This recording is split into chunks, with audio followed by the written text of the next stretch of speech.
La tertulia de hoy será en homenaje de nuestro gran amigo y maestro Moisés Gallego Olmos. Él sí que sabe orientarnos correctamente, siempre en la cabeza y corazón. Por ti, Moy. La participación desde el extranjero en las tertulias es clave para huir de provincianismos y códigos técnicos. El tema de hoy me lo propuso Lara desde Ámsterdam. Enseguida acepté el reto, un tema desconocido para muchos en Barcelona, pero que sin duda es de gran trascendencia, concretamente en el debate arquitectónico. Hoy contamos con la presencia de arquitectos y especialistas en la materia para centrar el debate. A ver si conseguimos entre todos que en Barcelona se vuelva a hablar de arquitectura en mayúsculas, en libertad. Os pido, seamos rápidos y concisos en nuestras intervenciones. No estamos en Mediocristán. Evitar hablar como animales. Estamos en Extremistán, como vegetales, con las redes a nuestra disposición. No estamos preparados para el cuarto cuadrante de Taleb, donde estamos. Paciencia, costará. Lo conseguiremos. No hay más remedio. El tema de hoy, desorientación en la arquitectura contemporánea, el Wi-Fi como ayuda, en homenaje a Moisés Gallego Olmos. Dado como estamos, lo pasado y lo que viene, entiendo oportuno debatir al respecto. Mi opinión. Coincido con Salvador Rueda, que en la última tertulia dejó muy claro que cualquier propuesta urbanística de alcance ha de ir acompañada de una correcta, clara y meditada comunicación, tan importante como el proyecto en sí. Lara nos puntualizó que esto forma parte del Wi-Fi. Hoy está con nosotros para argumentarlo. La buena arquitectura siempre ha sabido comunicarse correctamente y es un instrumento de orientación para el Homo sapiens. Me explico. Desde el año 1997 he colaborado con el despacho Amasm Arquitectos en diversos proyectos. Jaume y Tomás, aparte de excelentes amigos, son unos grandes maestros.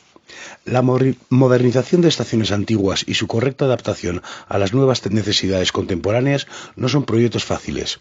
Integrar de forma respetuosa nuevos programas, tecnologías, flujos funcionales, adaptación a la movilidad, etc., en los edificios existentes de forma que el espacio resultante sea claro y armónico es todo un arte. Aprendí el valor de la sección en un proyecto. En ella se condensa el buen trabajo arquitectónico. Hoy en día estamos acostumbrados al 3D, mediante programas de simulación. Quizás el bosque no nos deja ver el árbol. Esto es evidente en muchos buenos proyectos que nos rodean, más complejos de los apuntados. La T1 de Ricardo Bofill es un excelente ejemplo de cómo la arquitectura nos ayuda a orientarnos en ambientes extremadamente complejos, a pesar de los duty free que nos pueden surgir en el camino. Espero que algún día nos lo explique detalladamente. Sé que no fue fácil negociar con AENA. Existen múltiples ejemplos de ello a lo largo de la historia de la arquitectura. Hoy hablaremos de todo ello y nos explicarán una nueva disciplina al respecto. Intuyo que, al igual que el cálculo de estructuras, nos puede ayudar a que nuestras obras no se caigan.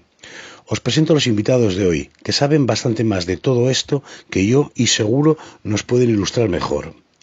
Lara Pérez Porro, arquitecta por la ESAP y Wayfinder de Barcelona, viviendo ahora en Ámsterdam después de pasar por Australia. Trabajó en el estudio Mariscal. Enfoca el diseño desde una perspectiva multidisciplinar donde el diseño de información y la comunicación visual se integran en el espacio. Como Wayfinder aplica su experiencia a facilitar la orientación de las personas en el entorno. Miquel Adrià, arquitecto por la ESAP, doctor por la UEM. En 1994 se trasladó a México. Compagina práctica, docencia y crítica. Procura dar respuestas a la ciudad desde la arquitectura. Ha publicado libros y ensayos para la difusión de la arquitectura contemporánea.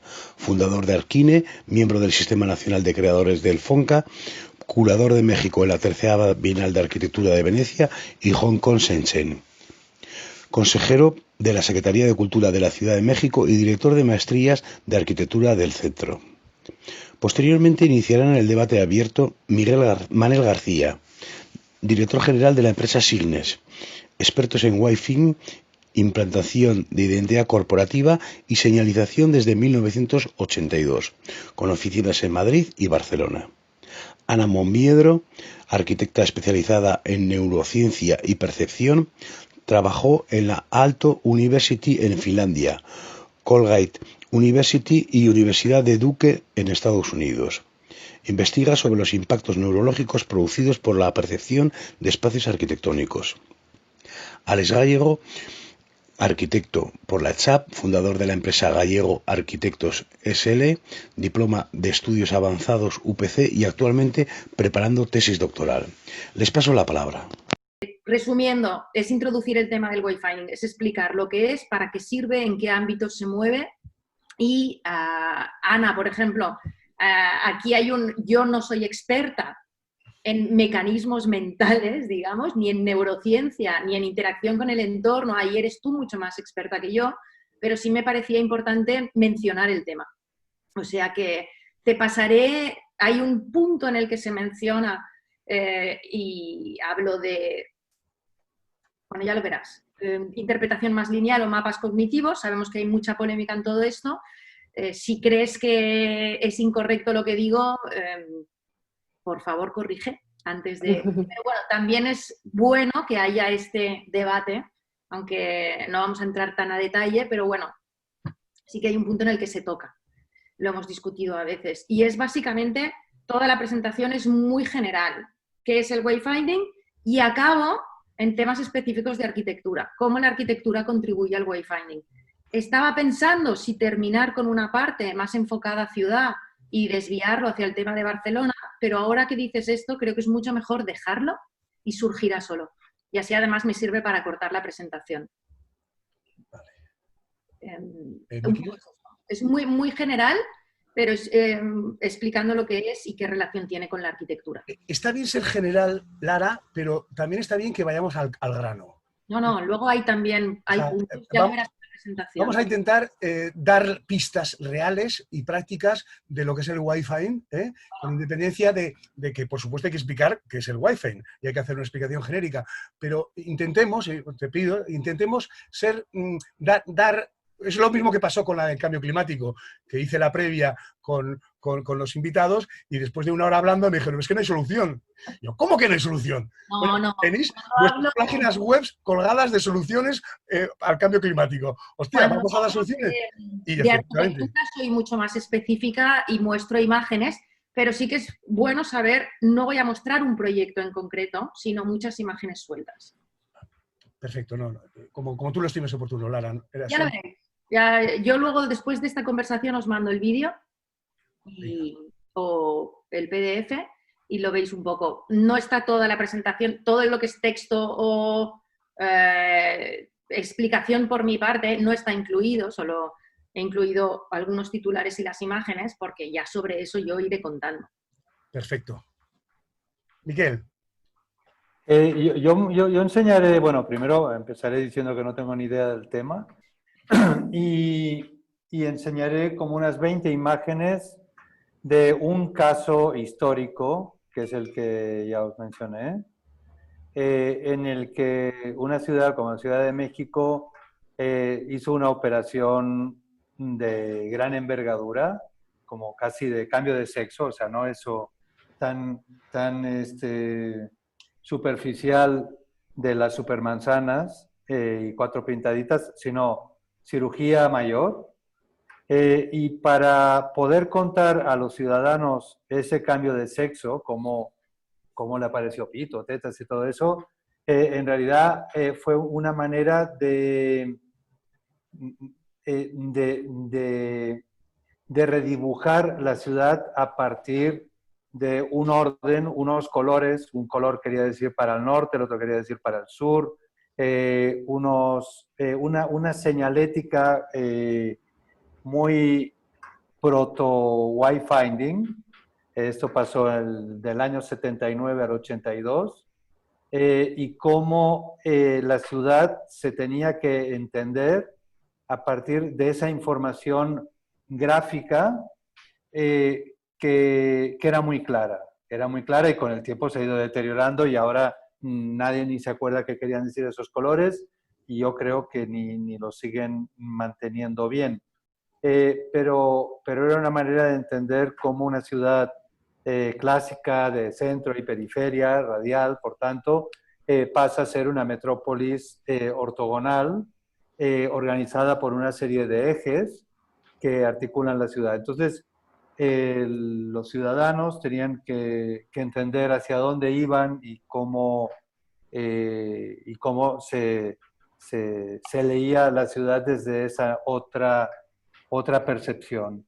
Y ahí hubo, pues, yo diría que un ensayo a gran escala de lo que sería informar al ciudadano y ayudar a orientarlo.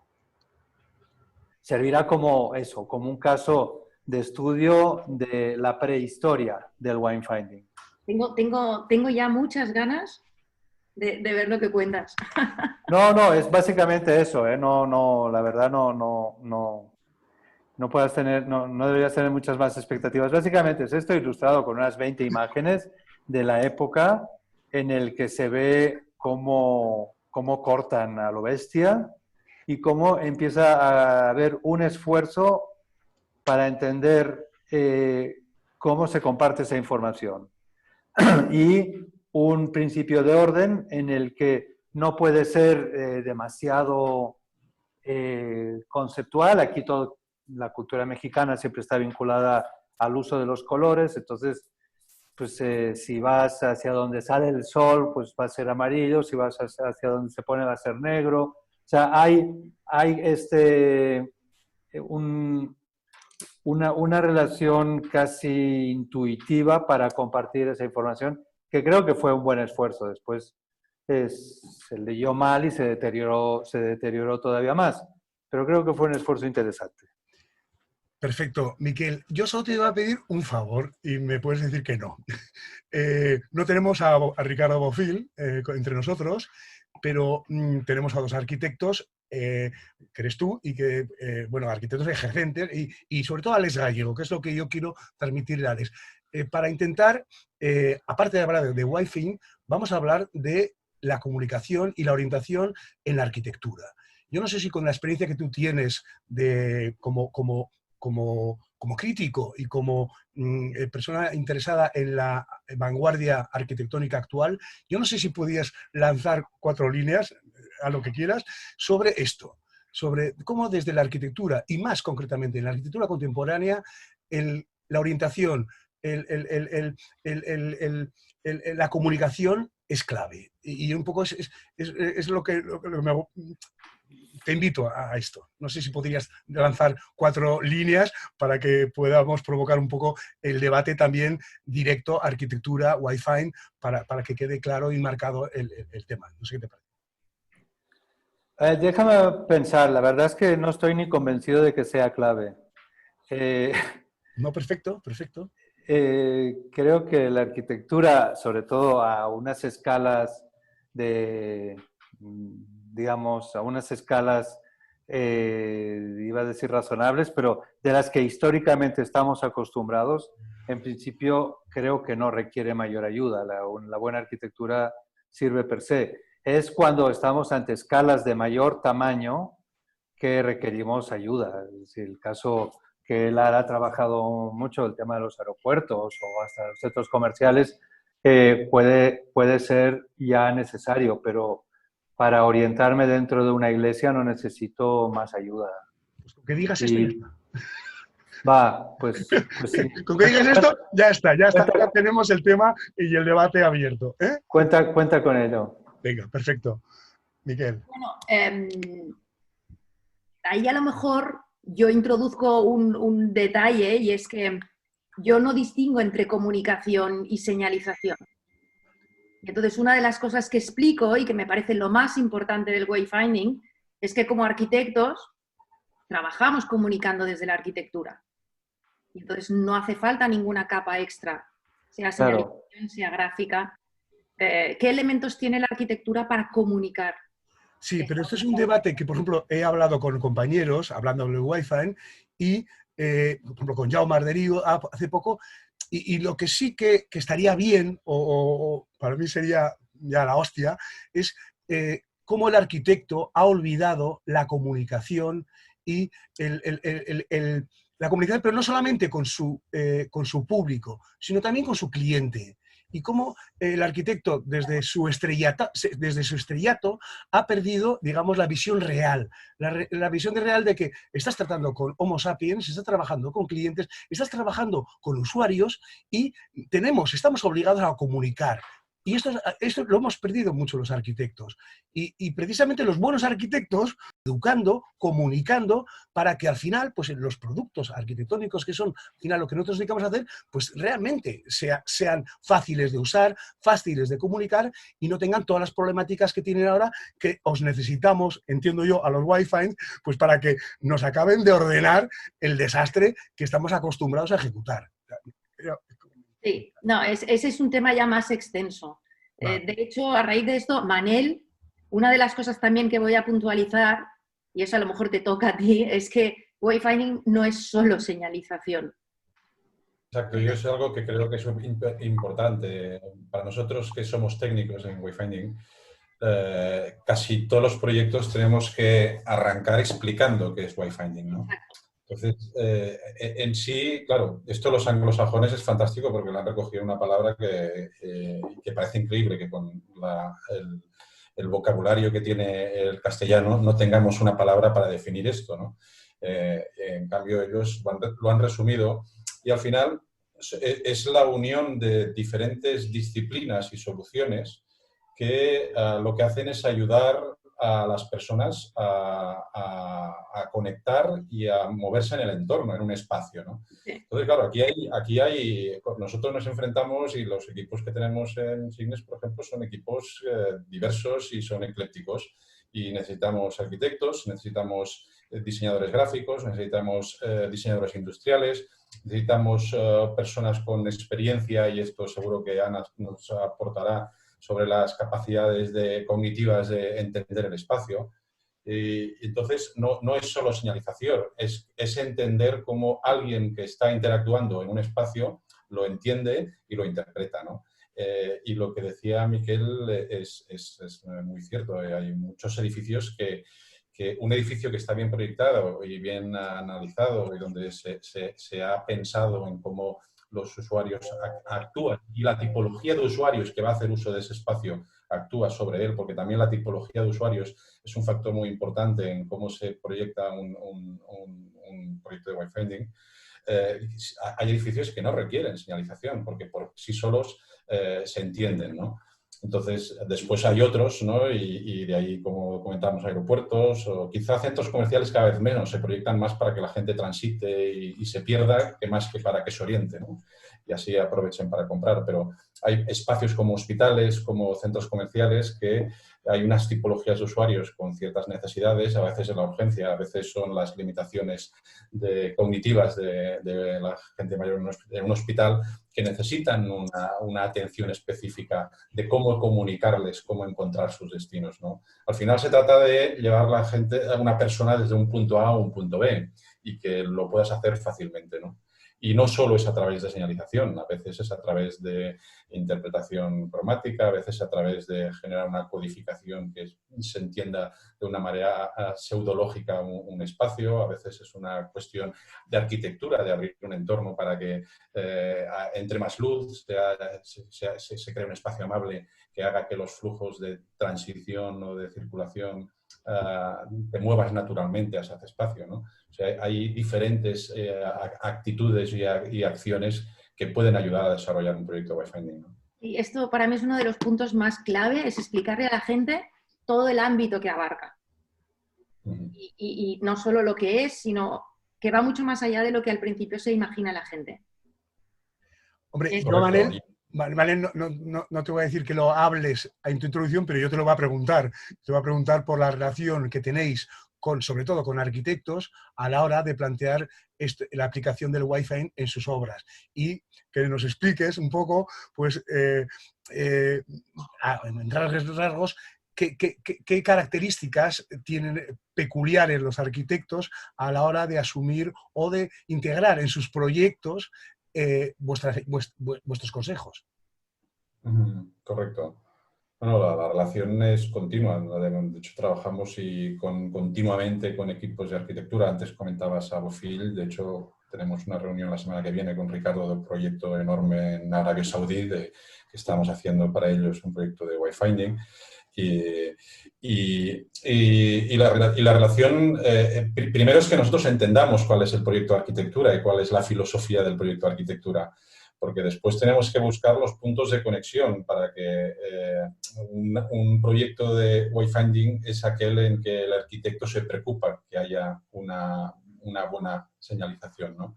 Se nota mucho cuando se ha añadido la señalización después por resolver necesidades, que aquellos proyectos donde se ha pensado desde el origen y el proyecto de wayfinding se ha implementado en paralelo o al mismo tiempo que se desarrolla el proyecto de arquitectura, ¿no?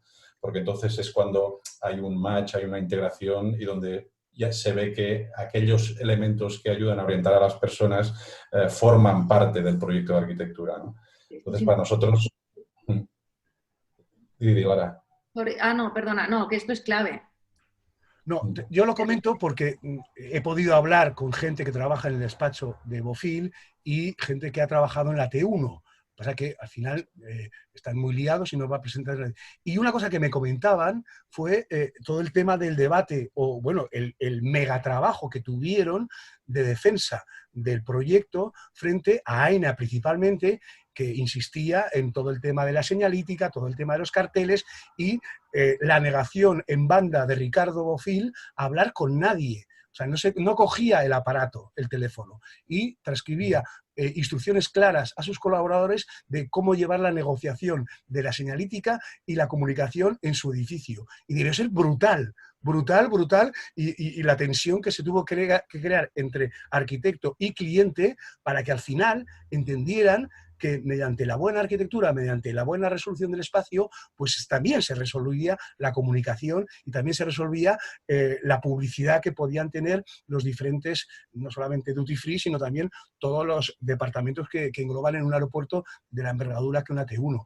Y esto, pues por eso un poco te lo comentaba Manel, de mecánica de comunicación entre vosotros y los arquitectos. Sí, para nosotros es clave y una de las fases iniciales de cada proyecto es pues, hacer las reuniones de briefing, de sentarnos y casi es una comunión de ideas, ¿no? Primero queremos entender cómo se ha conceptualizado el espacio y cuáles son los objetivos de uso. Sabiendo cómo se interpreta, cómo el arquitecto espera que se utilice el espacio, nos ayuda a nosotros también a poder aportar aquellos recursos de señalización o otros, ¿no? para que la gente acabe orientándose correctamente. Para nosotros uno de los puntos iniciales cuando trabajamos es la fase más estratégica, ¿no? Antes de ponernos a diseñar nada y a hacer bocetos y a plantear, nuestro trabajo inicialmente empieza en un análisis estratégico de cómo se codifica visual, formalmente o cognitivamente el entorno. Porque lo más sencillo es entenderlo de una manera prológica, ¿no? Y eso quiere decir, si al final creamos un sistema de codificación de que esto es A, y el segundo es B, no tienes que explicar que el tercero es C y el cuarto es D. Esto que parece muy básico, no pasa mucho. A veces tienes que hacer un trabajo profundo para poder generar, transmitir también al arquitecto que ha planteado la idea desde un punto de vista más formal, que a la hora de entenderlo los usuarios necesitan tener esa aceptación y esa interpretación sencilla de cómo funciona el entorno. Muy bien, Manel. De hecho, Ana, estás muy callada. A nivel de interpretación, sí. A mí me interesa mucho la parte esa, porque los arquitectos la olvidamos muchas veces, y es toda la interactuación con el entorno. Cómo tú también puedes influir en el entorno desde un punto de vista cognitivo. O sea, en el momento, ¿cuál es la interacción entre el usuario y el entorno a nivel cerebral? No sé hasta qué punto o qué crees que se puede introducir en el debate, Ana. Bueno, yo es que, claro, como estoy aquí callada, pues tengo 2 páginas de... que puedo... me sale un artículo de todo esto. Entonces, a ver, por partes hay un tema que no ha salido y es el... Bueno, no ha salido o sí ha salido. Creo que Carlos lo ha mencionado por encima, que es el tema de la empatía con el cliente, la empatía con el usuario. O sea, es una cosa que se ha perdido con la praxis de la arquitectura por las razones que sean, pero que ahora diferencia a los buenos arquitectos de los no tan buenos, o a la buena arquitectura de la no tan buena, es esa habilidad que el diseñador o el arquitecto o el creador del producto tiene de ponerse los zapatos de la persona que va a usar el producto, ¿no? Entonces, este trabajo de empatía, este trabajo de conexión con, ¿no? De decir, vale, ¿cómo ve el mundo la persona que va a usar el aeropuerto, la persona que va a usar el hospital o el colegio? A mí me pasa, mi trabajo está más centrado en arquitectura educativa, fundamentalmente, y también he colaborado con asociaciones que trabajan con personas con parálisis cerebral, por ejemplo. Entonces, cómo perciben ellos el mundo y cómo se desenvuelven no tiene nada que ver con cómo lo hacemos nosotros. Y esto también es wayfinding, porque al final el cómo tú ¿no? Que al final el espacio y el usuario son uno solo. Y cómo el cuerpo muta según el espacio en el que esté, o sea, el producto es uno. Tú metes a una persona en un edificio y sale una cosa, ¿no? Es como que la suma de las partes es más que el todo. Pues esto es un ejemplo más. ¿Y Entonces, la asertividad? ¿qué pasa con la asertividad? Sí, la asertividad aplicada a la arquitectura, la asertividad aplicada a nuestra práctica profesional. Hombre, que se ha perdido también. Exacto. Claro, o sea, la ausencia, sí, la deshumanización de la arquitectura, cuando la arquitectura era un arte humanista históricamente, ¿no? El hombre del Renacimiento, arquitecto, o sea, ¿qué ha sucedido? Bueno, creo que no merece tanto la pena el echarse a llorar, sino decir, bueno, pues ahora tenemos un montón de herramientas nuevas que nos permiten reenriquecer la arquitectura y hay que aprovecharlas. Es hacia donde creo que tenemos que mirar y hay buenos ejemplos construidos. Perfecto.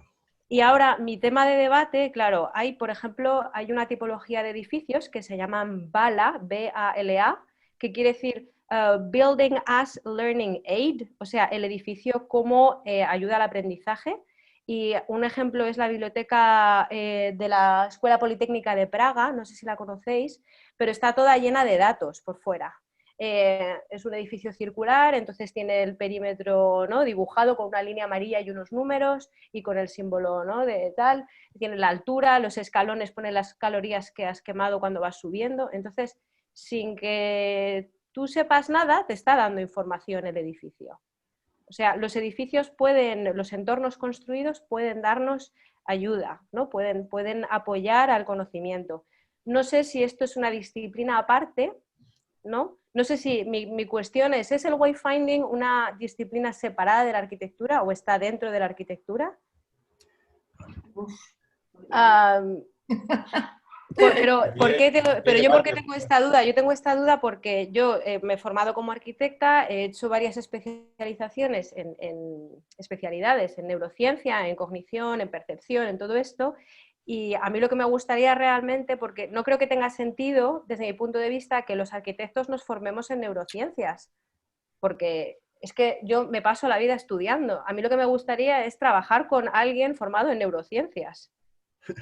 Pero no tengo la posibilidad, no, lo he intentado de mil maneras y de momento a día de hoy.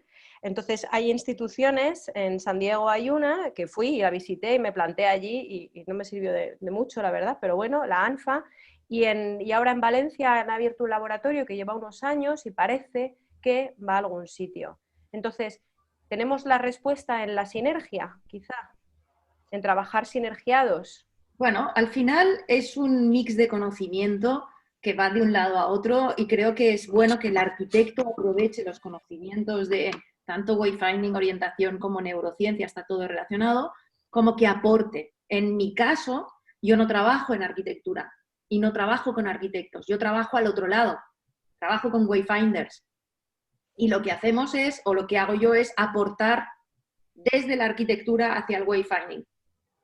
Pero puede ser al revés. A la vez aconsejamos a arquitectos cómo hacer el camino inverso, que el wayfinding aporte a la arquitectura. Así que siempre es un camino de varias direcciones. De 2 vías. De 2 vías, sí. Depende. Perfecto, Ana. Perfecto. Luego hay otro punto que también he apuntado y que hay un libro muy bueno de wayfinding, creo que Lara te lo recomendé, que en cuanto salió me lo compré y me llegó a casa súper rápido. Y pero... lo que pasa es que solo está en inglés, de Michael Bond, de un británico, se llama Wayfinding, no tiene pérdida, literalmente. Sí. Y claro, él explica cómo los seres humanos a día de hoy, por el hecho de haber vivido en las ciudades y de vivir en las ciudades, somos peores wayfinders. Si ahora a uno de nosotros nos dejan en mitad del bosque, pues tenemos problemas. Vale. Muy bien, Entonces, muy bien. creo que hay un tema como de base, ¿no? De también, no sé, creo que eso es interesante también pensarlo. Bueno, esto es un poco la renaturalización de la ciudad, ¿no? Muy Creo que bien. puede surgir un debate potente. Vamos También ahora consumimos los espacios, ¿eh? Antes yo creo que se disfrutaban más. Ahora los consumimos salvajemente. Necesitamos recorrer un espacio en el menor tiempo posible. Queremos llegar al destino aprovechando el trayecto más corto. Queremos optimizar el tiempo. Antes las ciudades se descubrían, los edificios se disfrutaban y ahora queremos entrar y llegar al destino en décimas de segundo, ¿no? Por eso también ha aparecido esta necesidad, ¿no? En la antigüedad no se necesitaba el wayfinding apenas, ¿no? Lo necesitabas en un cruce de carreteras, quizá, donde no había ninguna referencia habitual de orientación, ¿no? Pero dentro de una ciudad no era necesario, los espacios se disfrutaban. Esta manera de vivir ahora como vivimos, pues hace que las necesidades sean mayores. Y esto que comentabas, la señalización en las escaleras, cada vez en los edificios requieren más elementos de señalización, ¿no? Y cada vez se visten más y cada vez tienes que dar más información y tienes que proyectar, por un lado, identidad y por otro lado tienes que orientar para encontrar destinos y por otro lado tienes que dar información healthy y por otro lado tienes que hacer publicidad. Sí, nos estamos contaminando de muchos inputs de información y el proyecto de wayfinding lo que tiene como objetivo también es de racionalizar estas cosas, ¿no? Y encontrar el equilibrio para no contaminar el espacio, sino que simplificar la información para que esté en el punto concreto, en la proporción adecuada, dando la información necesaria y la justa y necesaria y no más de lo que se requiere. Yo creo que esto también es una parte interesante. Bueno, eso es una parte que también explico en mi introducción y es las dos vertientes del wayfinding, porque el wayfinding ha existido siempre. Lo que no ha existido es lo que alguna gente, en concreto un investigador muy experto en este tema, llama wayshowing, que es toda la información que nosotros generamos para ayudar en la orientación. Pero el wayfinding tiene otra descripción que es mucho más natural y es la inicial, que es el proceso mental que nosotros realizamos en el momento de buscar nuestro camino. Y es bueno distinguir entre las dos porque hay mucha confusión. Yo misma, o sea, yo todo el trabajo que he hecho o que voy haciendo es de tantas ideas que hay, pero vamos a ponerlas en claro. Entonces, dos vertientes. Una, nuestro proceso interno. Otra, lo que nosotros a nivel de diseño llamamos wayfinding, que es generar sistemas externos para ayudar en ese proceso. La línea de Moisés, yo creo que, es que al final todo coincide, todo va. Moisés con su manera de hacer y con su arquitectura era clarísimo, era un wayfinder Moisés al final, ¿no? De la manera, no solamente en su arquitectura, sino en la manera de hablar y de enseñar los proyectos, de explicarlos y de enseñar la arquitectura, ¿no? Él sí que sabe orientarnos correctamente, siempre en la cabeza y corazón. Por ti, Moy,